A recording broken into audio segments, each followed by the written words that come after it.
There were no militant Taliban in Pakistan right up till 2004.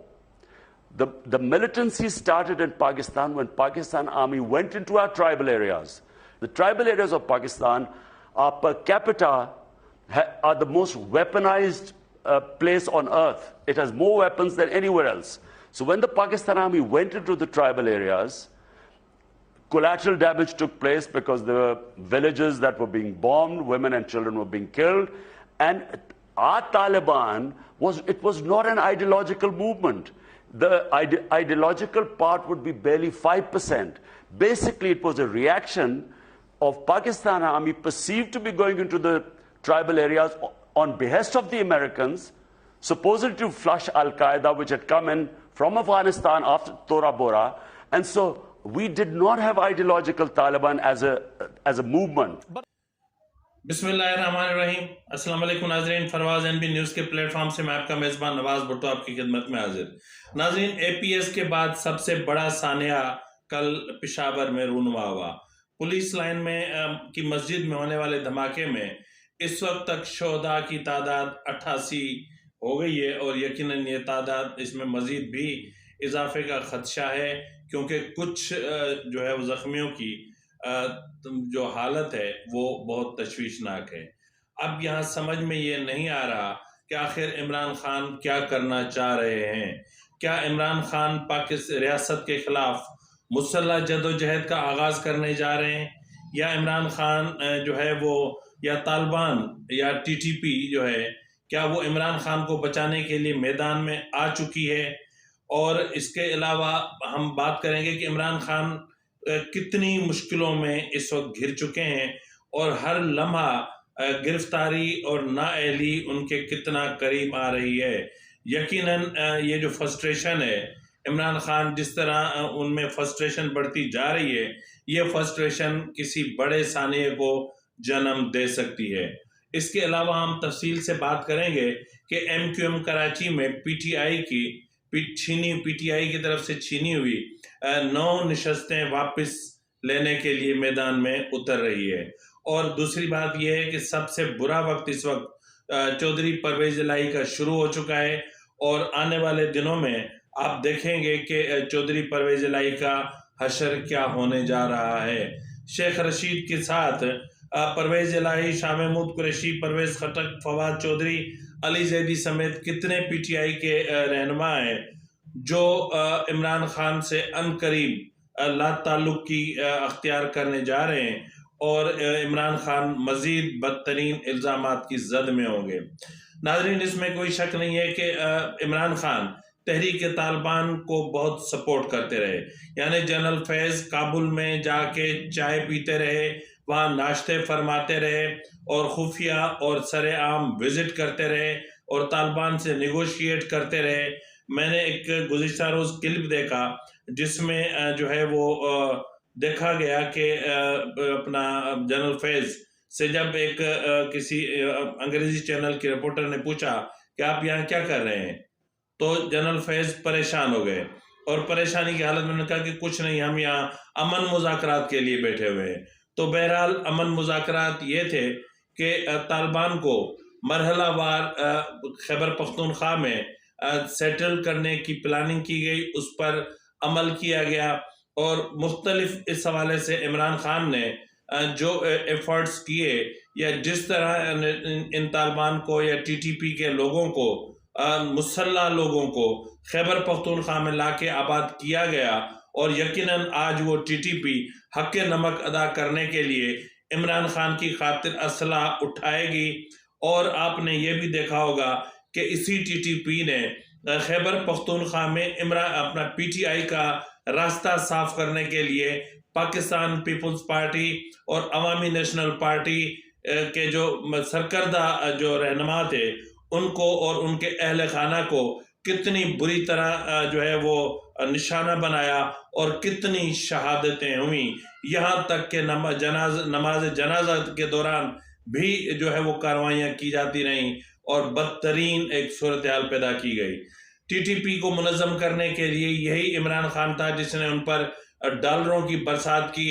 यही वो TTP है जिन्होंने जेल तोड़े, और 200 से जायद जो है वो इस वक्त आप स्क्रीन पे डिटेल्स मौजूद होंगे कि इन्होंने जो है वो जेल तोड़े, और 2022 की बात है, और जेल तोड़ के उसमें अपने 200 से जायद जो इनके खतरनाक दहशतगर्द थे वो, और एपीएस पर हमला करने वाले जो मास्टरमाइंड थे उनको छुड़वा लिया गया, जिसके इस दौरान मुतअद्दिद पुलिस एहलकारों को अपनी जिंदगियां कुर्बान करनी पड़ी। Prison break in Pakistan. The attack was launched around midnight when gunmen wearing police uniforms reportedly bombed the prison's power source, plunging it into darkness. A Taliban spokesperson said suicide bombers blew up the prison walls and freed around 300 detainees at the Deir Ismail Khan jail, 300 kilometers west of Lahore. The Pakistani Taliban said they sent 100 fighters to free some of their top leaders. At least 12 people were reportedly killed in the attack. Officials counted 6 police officers among the dead. Warning of an attack was received 2 weeks ago, raising questions over security just 1 year on from a similar prison break-in. अब वो TTP Imran Khan का हक अदा करने के लिए आगे आ रही है, और ऐसा लग रहा है इस वक्त कि जैसे जो है वो इमरान खान पाकिस्तान में या रियासत के खिलाफ मुसल्लह जदोजहद करने जा रहे हैं। जिस तरह मैंने इब्तिदा में कहा कि एपीएस के बाद पाकिस्तान में जो है वो ये बहुत बड़ा सानिया है। इस बड़े सानिये के तासुरात इस वक्त जो chief of army staff general Asim Munir के चेहरे पर आपको साफ नजर आ रहे होंगे।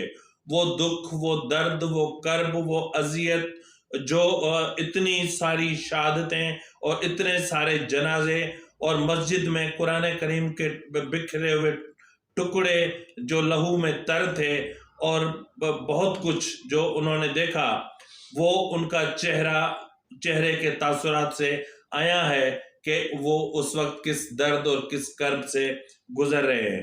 बहरहाल अब देखना ये है कि ये मामला किस तरफ जाता है, और जो है वो अभी इसी हवाले से इमरान खान ने कोई एक इंटरव्यू दिया था, उसमें जो है वो टीटीपी के हवाले से क्या कहा था, जरा खुद सुन लीजिए। दूसरा, इनकी रीसेटलमेंट पे हमने पैसा खर्च करना था। अब ये जितने भी 30 से 40 हजार या 45 हजार लोग जो वापस आ रहे हैं, जिनमें से 5 से 7 हजार फाइटर हैं, इनको रीसेटल करना था हमने वहां, और ये सबको पता था बड़ा मुश्किल है। हमारे जो केपी के लोग हैं जो मलाकंड में खास तौर पे, उन्होंने बताया हमें कि वहां इनकी दुश्मनियां हो गई हैं, वहां कोई कत्ल है, ये जब वापस आएंगे मुश्किलें पड़ेंगी, वो सब पता था। लेकिन क्या करते हैं, 30-40 हजार लोग तो कहीं नहीं, आप उनको अफगानिस्तान में तो नहीं वो रखना चाहते थे, तो उन्होंने आना तो वापस ही था। नाज़रीन, इमरान खान के इन बयानात और इस इंटरव्यू के बाद अब शक की कोई गुंजाइश नहीं रह जाती कि गुड तालिबान और बैड तालिबान का जो कॉन्सेप्ट था वो आज पाकिस्तान के लिए एक बार फिर खतरे की घंटी बन चुका है।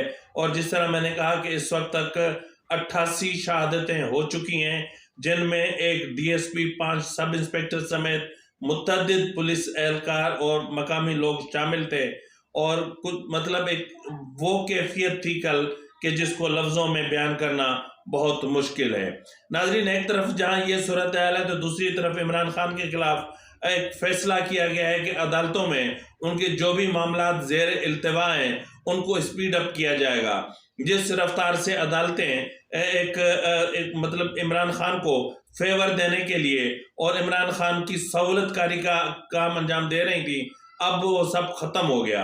अदलिया को वाज़ेह तौर पर एक पैगाम पहुंचा दिया गया है कि वो आइन के दायरे में रहते हुए और आइन के मुताबिक जो फैसले हैं वो करें, और जो जुर्म साबित हो उन पे जो है जो कार्रवाई करनी हो करें, लेकिन अगर किसी केस में जुर्म साबित ना हो तो फिर कुछ भी न किया जाए। इसकी मिसाल आपको नजर आएगी जो आप देख रहे होंगे कि मुसलसल लाहौर हाई कोर्ट के चीफ जस्टिस पीटीआई और पंजाब हुकूमत के लिए सहूलतकारी का काम अंजाम दे रहे थे, क्योंकि जो चीफ जस्टिस अमीर भट्टी साहब थे वो सूबाई वजीर अली अफजल शाही के सुसर थे, तो जाहिर है कि वो दामाद का हक अदा कर रहे थे। न सिर्फ वो ये कि आपने सोशल मीडिया पर ऐसी वीडियोस भी वायरल हुई हैं कि जिसमें चीफ साहब और लाहौर हाई कोर्ट के जज साहिबान मोने सिलाई से मुलाकातें कर रहे हैं और मुख्तलिफ प्रोग्राम्स में शरीक हैं,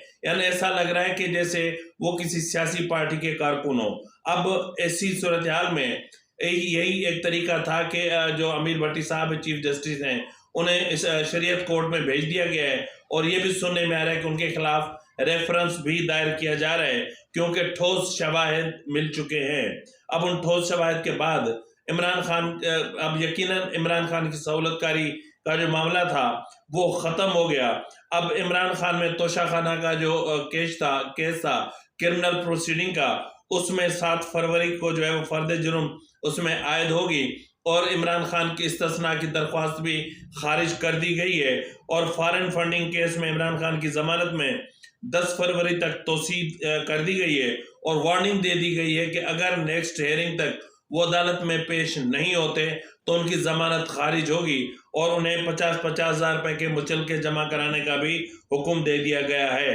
यानी अब इमरान खान के खिलाफ एक तरफ तो ये है, दूसरी तरफ इस्लामाबाद हाई कोर्ट में टेरियान वाइट का जो केस है, जो इनकी बेटी है इमरान खान की, मैं इसको मुबैना नहीं कहता क्योंकि ये सच है कि टेरियान वाइट इमरान खान की बेटी है और उनकी वालदा सीता वाइट जो है वो इस केस को इस्टेब्लिश करने के बाद साबित कर चुकी कि टेरियान वाइट ही इमरान खान की बेटी है। अब एक तरफ तो ये मामला इमरान खान के मथे लगा हुआ है, तो दूसरी तरफ इमरान खान के लिए मुश्किल हालात अब पैदा होने जा रहे हैं, क्योंकि इमरान खान ने ऐलान किया है कि वो 33 नशस्तों पर इंतखाबात लड़ेंगे। पहले वाली 7 नशस्तों का फैसला अभी तक नहीं हुआ है। अब ये भी तय नहीं हुआ कि वो कौन सी नशस्त रख रहे हैं और कौन सी छोड़ रहे हैं। अब वो 7 नशस्तें पहले ही रिजर्व पड़ी हुई हैं। अब 33 नशस्तों पर मजीद इमरान खान इंतखाबात लड़ने जा रहे हैं। ऐसी सूरत हाल में नाजरीन, लाहौर हाई कोर्ट में एक पिटीशन दायर की जा चुकी है जिसमें यह कहा गया है कि किसी भी उम्मीदवार को, यानी उसमें इंडिया का हवाला दिया गया है कि इंडिया में भी ऐसा ही कानून राइज है कि कोई भी शख्स 2 नशस्तों से ज्यादा एक सीट पर नशस्त इंतखाब नहीं लड़ेगा, लेकिन जो नशस्त रखेगा वो तो ठीक है, लेकिन जो छोड़ेगा उसके जो इंतखाबी अखराजात होंगे वो भी उसे अदा करने पड़ेंगे। तो इसी हवाले से न सिर्फ लाहौर हाई कोर्ट बल्कि गुज़िश्ता रोज सेनेट में भी इस पर बहस हुई और सेनेटर इरफान सिद्दीकी साहब ने वजीर आजम को एक लेटर लिखा है जिसमें उन्हें इस्तदा की गई है कि ज़िमनी इंतखाबात के हवाले से एक फ्रेमवर्क बनाया जाए और तादाद का तयन किया जाए कि एक शख्स एक ही वक्त में कितनी नशस्तों पर इंतखाबात में हिस्सा ले सकता है और उसका कोड ऑफ कंडक्ट क्या होगा। एक एक चीज़ को जो है वो फाइनल किया जाए। इसी तरह नाजरीन, कराची में अगर देखें तो MQM अपनी 9 नशस्तें जो PTI ने इनसे छीनी थी बजरिया जो है वो जनरल फैज, वो वापस लेने के लिए मुतहरिक हो चुकी है, क्योंकि PDM ये फैसला कर चुकी है कि वो इन ज़िमनी इंतखाबात में, कौमी असम्बली की इन ज़िमनी इंतखाबात में हिस्सा नहीं लेंगे। ताहम MQM अपनी 9 नशस्तों पर इंतखाबात में हिस्सा ले रही है, चूँकि MQM PDM का हिस्सा नहीं है और MQM की कोशिश है कि जो उनसे 9 नशस्तें छीनी गई थी वो अपनी नशस्तें वापस ले लें। और इस तरह नाजरीन, अब दूसरी तरफ आते हैं तो परवेज़ इलाही के लिए हालात बहुत गंभीर हो चुके हैं और बहुत ज़्यादा मामला ख़राब हो चुके हैं। जिस तरह आपने देखा कि उनके गनमैन और ड्राइवर से किसी से शराब की बोतलें मिली, तो किसी ने रंगीन पार्टियों के इंकशाफात किए, और जिस तरह उनके जो प्रिंसिपल सब सेक्रेटरी हैं मोहम्मद खान भट्टी, जिसके हल्के के लिए जो है वो परवेज़ इलाही साहब ने आखिरी अपने आयाम में, मेरे ख्याल में कोई मुझे याद नहीं है, बहरहाल करोड़ों रुपए उनके हल्के के तरक्याती फंड्स के लिए मुख्तस किए थे। बुनियादी तौर पर ये जो फंड्स था ये ठेकेदारों से सिर्फ कागजों में प्रोजेक्ट कंप्लीट होने थे और ये पैसे मोहम्मद खान भट्टी के पास जाकर फिर वापस परवेज़ इलाही के पास आने थे। अब इस मामले को मजीद बिगाड़ दिया है राना मोहम्मद इकबाल ने, जो एक CN थे, और उन्होंने बाकायदा बयान हल्फी जमा कराए हैं। यानी परवेज़ इलाही के खिलाफ इंतहाई ठोस और इंतहाई ख़तरनाक किस्म के शवाहिद सामने आ चुके हैं। अब किसी भी वक्त परवेज़ इलाही की गिरफ्तारी हुआ चाहती है, क्योंकि परवेज़ इलाही का बुरा वक्त चल रहा है, इसीलिए आज देखा होगा कि इलेक्शन कमीशन ने भी फैसला सुना दिया कि काफ लीग की सदारत का जो मामला है वो जो एक सेंट्रल एग्जीक्यूटिव कमेटी नाम नेहाद टाइप की इन्होंने बना के और चौधरी शुजात हुसैन को हटा दिया था, उसको कलअदम करार दे दिया है और चौधरी शुजात ही जो है वो काफ लीग के सदर होंगे और परवेज इलाही अब कुछ भी नहीं है। परवेज इलाही अब साबिका जो है अपना इसके रहनुमा है काफ लीग के और साबिक वजीर आला है, इसके अलावा कुछ भी नहीं है। अब जो चीज इस्टेब्लिश होने जा रही है सबसे खतरनाक वो है कि मनी लॉन्ड्रिंग, यानी मोनिस इलाही ने परवेज इलाही ने अपनी खवातीन के जरिए उनके अकाउंट्स के जरिए कितने अरब रुपए की मनी लॉन्ड्रिंग की, यानी जिस तरह इमरान खान के लिए फरागो की फ्रंट वुमेन बनी हुई थी, इसी तरह मोनिस इलाही परवेज इलाही के फ्रंटमैन बने हुए थे और मोनिस इलाही के फ्रंटमैन और परवेज इलाही के फ्रंटमैन थे मोहम्मद खान भट्टी और इनके जो फ्रंटमैन थे वो थे राना मोहम्मद इकबाल और मोहम्मद इकबाल के फ्रंटमैन एक और हैं, वो नाम मेरे जहन पे नहीं आ रहा। अब ये लोग ट्रांसफर पोस्टिंग्स करते थे और उनके जरिए जो है वो एक अभी जो एक फिगर आया है उसमें 50 करोड़ रुपए से ज्यादा की रिश्वत ले चुके। अब इसके अलावा जो डेवलपमेंट प्रोजेक्ट्स पर इन्होंने रिश्वतें ली हैं वो एक अलग किस्सा है। अब उसके हवाले से हकायक अभी सामने आ रहे हैं। अभी अंदाजा आपको होगा कि कितने अरब रुपए की मनी लॉन्ड्रिंग हुई और मोनिस इलाही पाकिस्तान छोड़कर क्यों भागा था।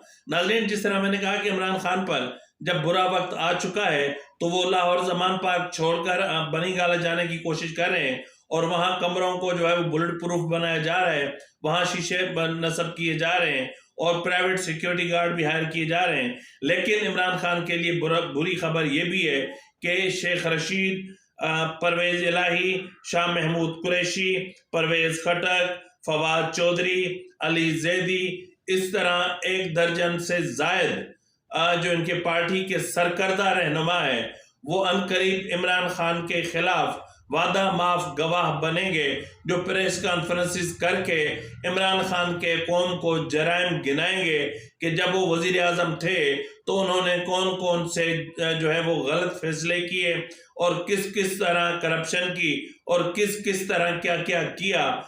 एक चीज अनकरीब सामने आया चाहती है और अब मतलब ऐसी चीजें होंगी कि पाकिस्तानी कौम ये जो कौम यूथियाज है, जिस तरह कौम लूत थी, ये कौम लूत का जो है वो क्या कहते हैं, ये मास्टर कॉपी है।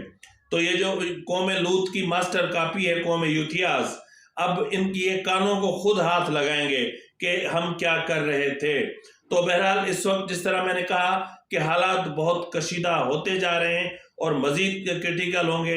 एक तरफ तो पंजाब और खैबर पख्तूनख्वा असेंबली के मामला अदालत में, वहाँ वो फैसले होने हैं। ताहम इस वक्त तक जो मैं आपको एक बड़ी खबर दे सकता हूँ वो ये है कि शायद इस हफ्ते के आखिर तक या अगले हफ्ते के शुरू में पाकिस्तान में मुआशी इमरजेंसी नाफिज कर दी जाए, क्योंकि इस वक्त IMF के साथ जो मुज़ाकरात चल रहे हैं स्टाफ लेवल के, ये एग्रीमेंट होंगे, ये बातें होंगी, अगला हफ्ता भी तकरीबन मुज़ाकरात चलेंगे, उसके बाद फिर मामला आगे जाएगा। अब ये जो रकम है ये हमें जाके मिलेगी मार्च के एंड तक या अपना मतलब मार्च के बाद। लेकिन इस वक्त जो हमारी कंडीशन है वो ये है कि हमारे पास ज़र मुबादला के ज़खायर 3 अरब रुपए से कम, यानी सिर्फ 2 से 2.5 हफ्तों के लिए क्या अमाउंट बच गया है।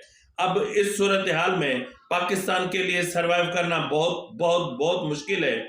इस हवाले से मैं आपको अगले प्रोग्राम में आगाह करूंगा कि ये मुआशी जो तबाही है, इस तबाही कितनी तेजी से बढ़ रही है। लेकिन एक खुशखबरी ये है कि आज पहली मर्तबा 2-4 दिनों में डॉलर 3 रुपए से ज्यादा नीचे आया है और अब देखते हैं, अल्लाह करे कि डॉलर और नीचे आए ताकि हमारी करेंसी मुस्तहकम हो। लेकिन आने वाले जो दिन हैं उनके लिए पाकिस्तानी कौम को तैयार रहना चाहिए कि वो दिन बहुत बुरे और बहुत खतरनाक हैं। नाज़रीन, इसी के साथ ही अपने मेज़बान नवाज भुट्टो को इजाज़त दीजिए।